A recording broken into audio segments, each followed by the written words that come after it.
Continuing with our coverage, our discussion of this disastrous debates with Joe Biden and Donald Trump, the impacts, the outcomes, and what happens next. Don't forget to subscribe. A lot of you guys are watching, not subscribed.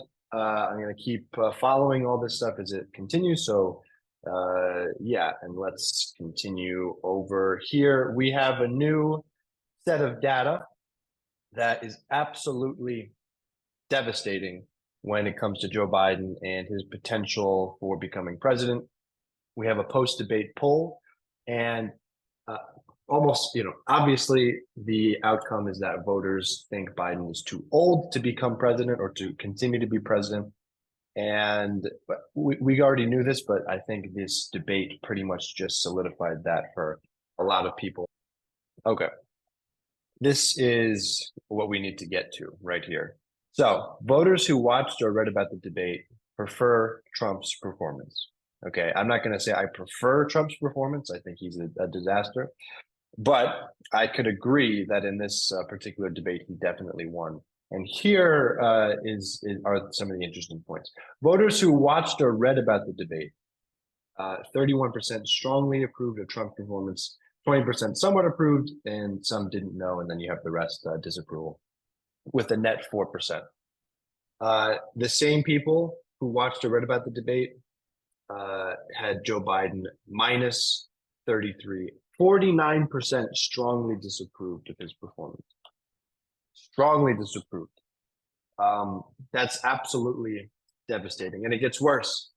It gets worse because once you get into the breakdown, okay, you have Democrats and Republicans and those partisan splits. You have, obviously Democrats disapprove of Trump's performance, Republicans disapprove of Biden's performance. The important point is that when it comes to independents, there is a 45-point gap in approval. Obviously, both negative. Trump slightly negative. That's kind of normal for him. That's kind of expected. Maybe even a little bit better than you might expect. And Biden minus 50. Minus 50 disapproval for his debate performance among independents.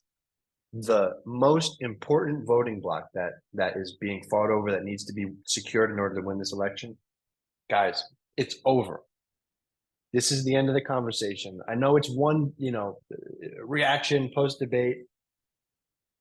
A lot of these people are not going to forget this performance. This is what they're going to remember going forward. There's only 4 or 5 months until the election, and this is the information people have to go off of. And you have a negative 50 disapproval with regards to your performance in independence. It's irredeemable. You're beyond cooked. You're done. You're done. Okay. Furthermore, we have partisanship divides. Voters who watched or read about the debate. This is an important point. 62% think that Trump won. 30% thinking that Biden won. I don't know who these. I mean, I've heard Cenk Uygur talking about blue MAGA. There's about 30% of Democrats or of Republicans, or 30 to 50% of Republicans that are like hardcore MAGA.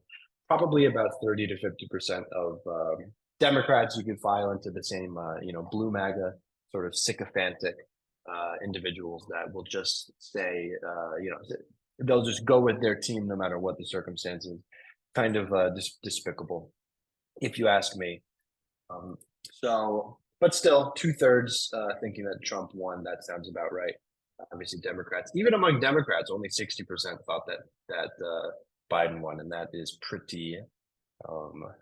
It's pretty crazy, if you ask me. However, again, the important point is that independents, even more than on the average, which I guess makes sense, but 70%, 68% saying that Trump won the debate. Absolutely devastating. And then obviously the Republican numbers. This, I think, might be the most devastating of all the questions. Voters were asked, are you more concerned about Biden's age or are you more concerned about Trump's criminal charges? Among independents, 55% are more concerned with Biden's age and mental health than with Trump's criminal charges and threats to democracy, mind you.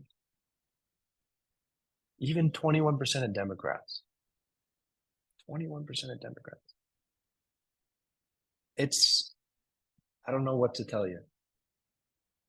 And we have right now, at this very moment, Jill Biden and insiders from Biden's team pushing him to stay in. They're talking about how he's going to have a rebound. Oh, it's just one debate performance. It's not that big of a deal. These people are out of their minds, and maybe it just hasn't set in yet. And we can go into more detail about this later, but this is the reality. This is 1,011 likely voters from a reputable polling organization that are basically telling us what a lot of us already know. I mean, you ask the 30% Democrats, maybe they're not quite sure yet, and those are the 30% that are on the inside, and they're pushing Biden to continue through. You're asking for a loss, quite honestly. Yeah, that's pretty much that for now. So independents are screaming towards Trump in these last bit of polling, and that is horrifying for the prospects of Biden, and he should definitely drop out.